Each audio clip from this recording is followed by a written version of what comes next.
Evangelho de São João, capítulo 1, versículo 6. Evangelho de São João, capítulo 1, versículo 6. Amém? Diz assim a palavra do Senhor: Houve um homem enviado de Deus, cujo nome era João. Este veio como testemunha para testificar a respeito da luz, a fim de que todos crescem por meio dele. Ele não era a luz, mas veio para testificar da luz. A luz verdadeira que ilumina todos os homens estava vindo ao mundo. Estava no mundo, o mundo foi feito por meio dele, mas o mundo não o conheceu. Veio para o que era seu, mas os seus não o receberam. Mas todos os que receberam, aqueles que creem no seu nome, deu-lhes o poder de serem feitos filhos de Deus. Filhos nascidos não do sangue, nem da vontade da carne, nem da vontade do homem, mas de Deus. O Verbo se fez carne e habitou entre nós. Vimos a sua glória, a glória do unigênito do Pai, cheio de graça e de verdade. Amém? Vamos poder sentar em nome de Jesus. Amém? Graças a Deus. A nossa missão nessa terra. Amém? Todos nós temos uma missão nessa terra. Todos nós temos um ministério outorgado por Deus. Quando Deus te chama para o Evangelho, Ele te chama para te abençoar, para te salvar, para transformar a sua vida, mas Ele também te dá uma missão a ser cumprida. Você acredita nisso? Todos os crentes, eles têm uma missão diante de Deus. Eles têm um algo a fazer. Por quê? Todos nós fazemos parte de uma grande engrenagem espiritual. Todos nós nos completamos espiritualmente. A Bíblia diz que nós somos um corpo. Amém? Nós somos um corpo. Na verdade, nós somos um corpo espiritual. Nós somos o corpo místico de Cristo e nós temos funções importantes e necessárias para estar desenvolvendo o trabalho do Senhor nessa terra. Nós vimos, irmãos, que João Batista foi o último profeta da lei. Ele teve uma importância extraordinária nas Escrituras. Ele foi o precursor de Cristo Jesus. Ele anunciou que o Rei dos Céus havia chegado, estava ali. Ele anunciou que Jesus era o Messias, era o Filho de Deus, era o Cordeiro de Deus. Nós vimos como ele narrou que o último versículo que nós lemos, com tanta alegria, né? Maravilhado, estupefato, então nós vimos a sua graça, nós vimos o unigênito do Pai, né? Cheio de graça, cheio de verdade. Nós vimos como ele estava maravilhado, como ele estava contente, como ele estava satisfeito por estar fazendo o que estava fazendo. Muitas vezes os fariseus interrogaram João no deserto e perguntavam se ele era o Messias. Ele falou: não sou o Messias, eu sou a voz daquele que clama no deserto, eu estou anunciando que o Senhor virá. Amém? Nós precisamos compreender o nosso papel naquilo e como fazemos na casa do Senhor. Deus tem um algo para a sua vida, e você não vai fazer mais e nem menos daquilo que Deus tem para você. Não adianta, irmão, você querer ultrapassar os planos de Deus para a sua vida, mas se você abraçar com alegria aquilo que Deus tem para você, saiba de uma coisa: você será feliz, satisfeito, você será maravilhado, estará maravilhado como estava João, ao realizar aquilo que Deus tem para a sua vida. Deus, Ele escolhe cada um segundo as suas qualidades. Como assim, pastor? Não é que alguém tem uma qualidade melhor ou maior do que a outra. Não. Todos temos qualidades diferentes uns dos outros. E isso é que é importante para nos completarmos. Às vezes, nós achamos que o que nós fazemos para Deus é muito pouco, ou é insignificante. Irmãos, na verdade, para Deus, o importante não é aquele que está na frente dos holofotes, ou aquele que está em destaque, aquele que está aparecendo demais. Para Deus, o importante é aquele que cumpre a sua missão com alegria, porque Deus abençoa, Deus faz coisas tremendas, Deus derrama a sua graça. Por quê? Porque todos são iguais diante do Senhor. Eu costumo dizer muito que existe coisas importantes que fazemos para Deus. Uma delas é as obras que o homem não vê. Tem coisas que ninguém quer fazer, porque acha que é uma coisa que não tem repercussão, vamos dizer assim. Tem pessoas que só fazem aquilo que está para ser visto pelos homens. A Bíblia diz, Jesus citando isso, falando dos fariseus, ele falou: olha, esses camaradas, eles fazem cara de que estão passando mal porque estão em jejum, eles usam franjas longas, seus vestidos, eles pregam nas praças e gritam e querem esmerar os lugares das festas e das comemorações. Eu quero dizer para vocês, esses homens já receberam seu galardão, eles já foram louvados pelos homens, amém? Nós temos que ser diferentes, nós temos que fazer e nos empenhar em fazer aquilo que Deus determinou para nós. Talvez a maior obra da igreja seja a obra que o homem não vê, a obra do seu cotidiano, a obra da sua vida, a todo momento você trabalhando e fazendo a obra do Senhor, e sendo um diferencial para Deus. Eu trabalhei em um local de muito movimento, eu trabalhei em uma grande rede de supermercados, e ali a gente ficava preso o dia inteiro, né? E mesmo assim nós fazíamos a obra do Senhor. Havia culto naquele lugar, havia cura naquele lugar, havia pessoas sendo salvas, sendo libertas naquele lugar, porque Deus, ele nunca fica sem testemunho. E a gente estava ali trabalhando, fazendo a obra do Senhor. Por incrível que pareça, na hora do almoço, e a hora que a gente tinha dias determinados que nós saímos até para evangelizar, você tem ideia. Tinha pessoas endemoniadas e o gerente vinha chamar a gente: olha, tem uma pessoa que está endemoniada ali, vou orar por ela, te levar para orar por aquela pessoa. Era uma coisa engraçada, estar trabalhando e fazendo a obra de Deus.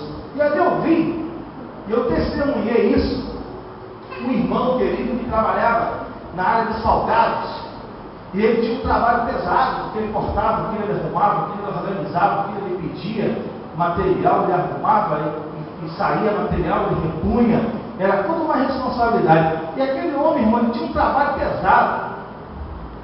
Ele se chamava Dionísio, era tão irmão da igreja batista, uma bênção, um homem de grande testemunho.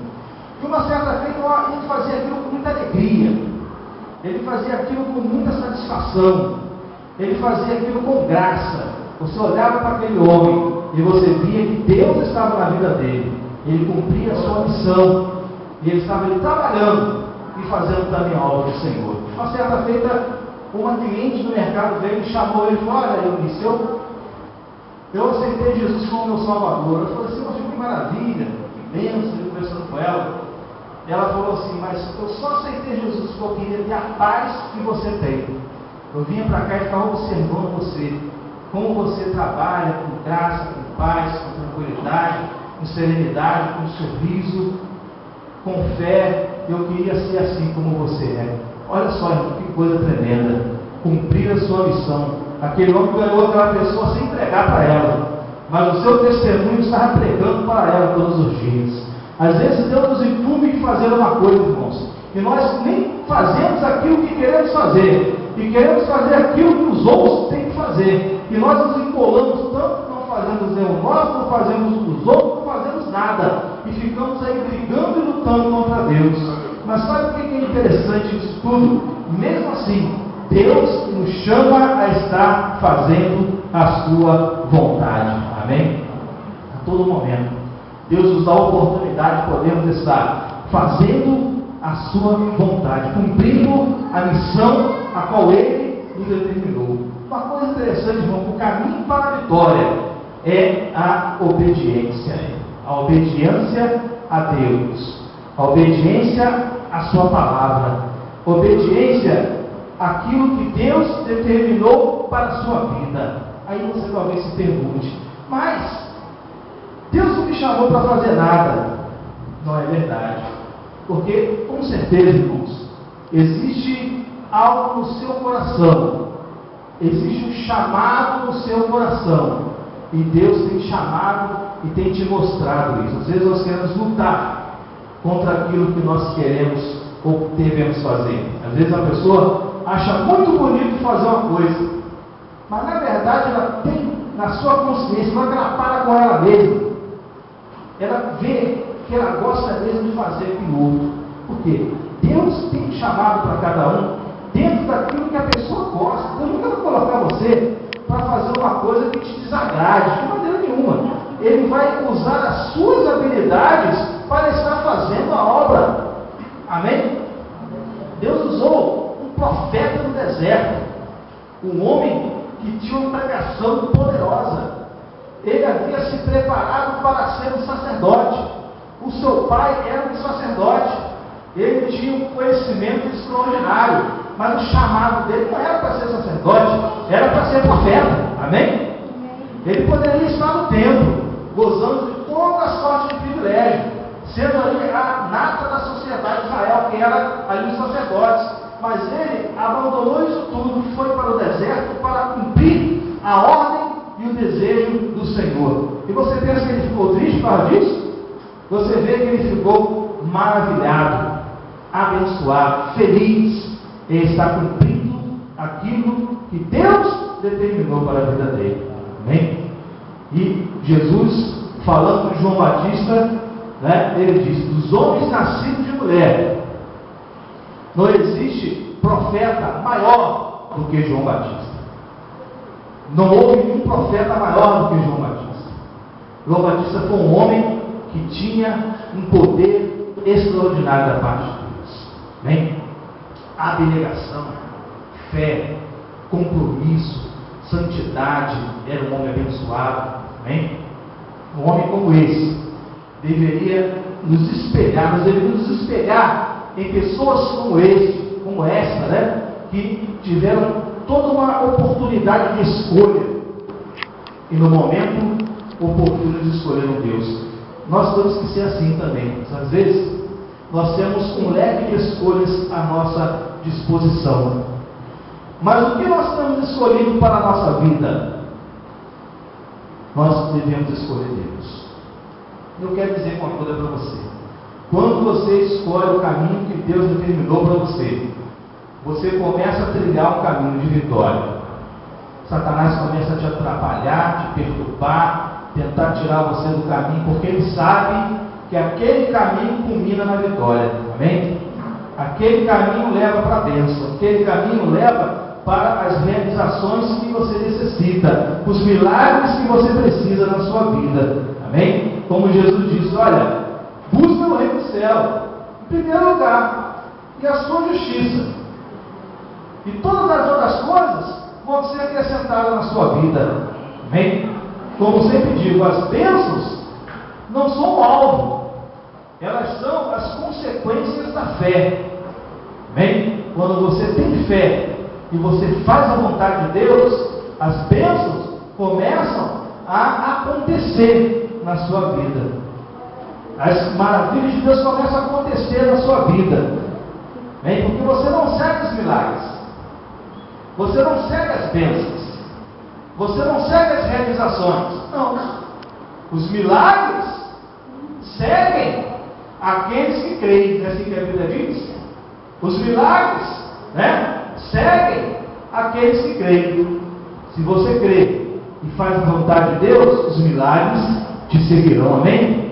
Os milagres te seguirão, vão te alcançar e você será abençoado. Essa é a verdade. Nós não temos que estar correndo atrás do milagre. Faz a vontade de Deus, cumpre o que Deus determinou para a sua vida, e os milagres virão até você e vão te alcançar, e vai ser uma bênção para a sua vida. Amém? Isso é vitória para a sua vida, irmãos. Quando você aceita, recebe as bênçãos que Deus tem para te dar. Às vezes Deus existem caminhos na sua frente, como eu falei. o caminho da sua escolha, o caminho da escolha dos outros e o caminho da escolha de Deus.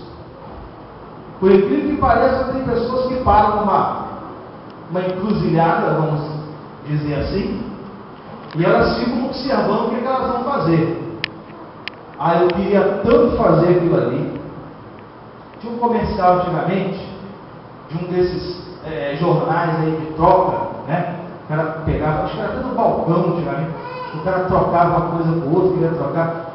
Tinha um comercial antigamente que o camarada ele estava pilotando um avião, aquele avião de 3 asas, né? Ele estava pilotando aquele avião. Então ele estava pilotando um avião, o outro camarada lá embaixo tocando tuba.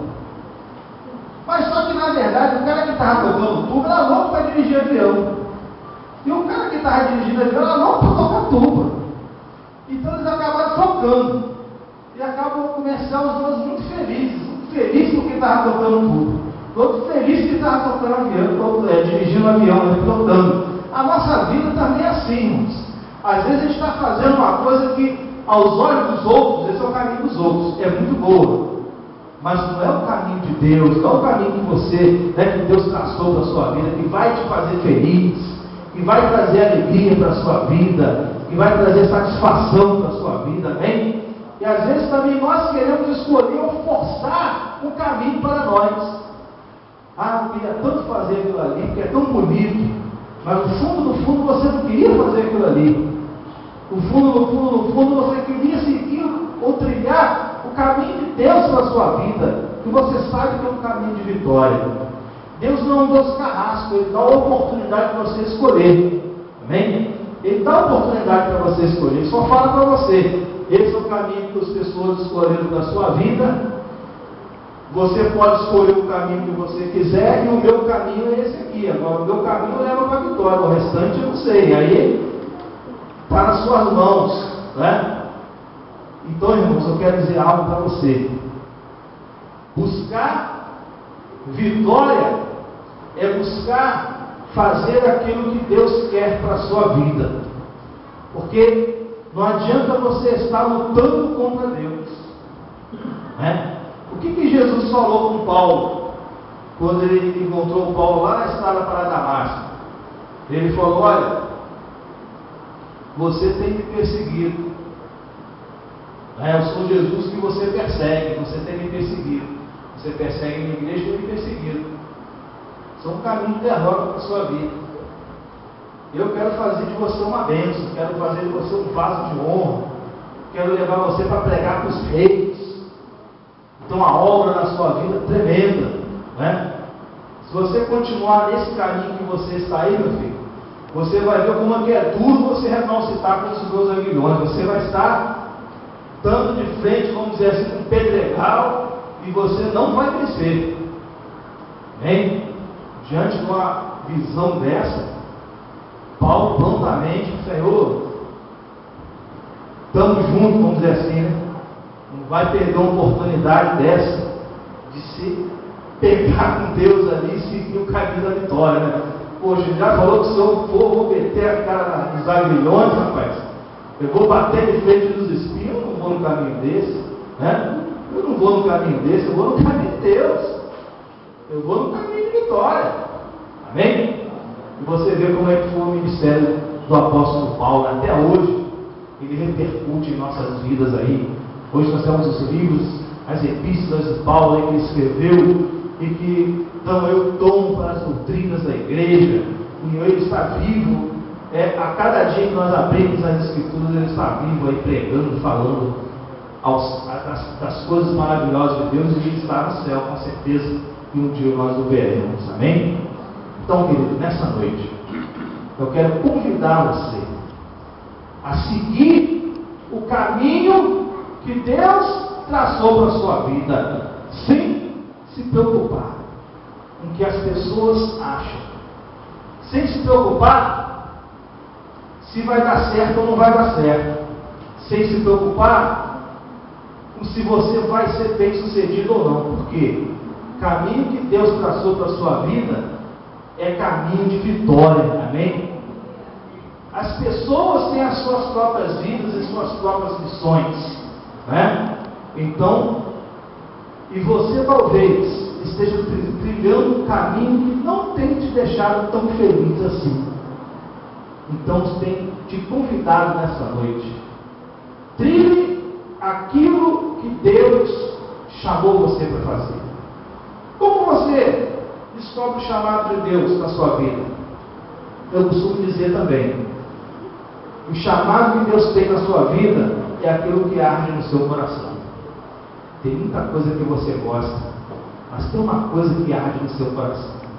Tem uma coisa que te incomoda, que você olha assim, puxa vida, aquilo ali, você se vê fazendo aquilo ali, na verdade, você, entendeu? Vive aquilo ali, na verdade, porque isso é a mesma essência do milagre, né? Porque o milagre já existe na sua mente, já existe no seu coração. Você chama a existência aquilo que já existe no seu coração, e aquilo se materializa no mundo físico e acontece na sua vida. É a essência do próprio milagre, é o chamado de Deus para a sua vida, amém? E você só aceita, recebe, segue, e Deus começa a realizar e trilhar um caminho de vitória para a sua vida. E nessa noite, você possa guardar essas palavras no seu coração, na sua mente, e que Deus te abençoe em nome de Jesus.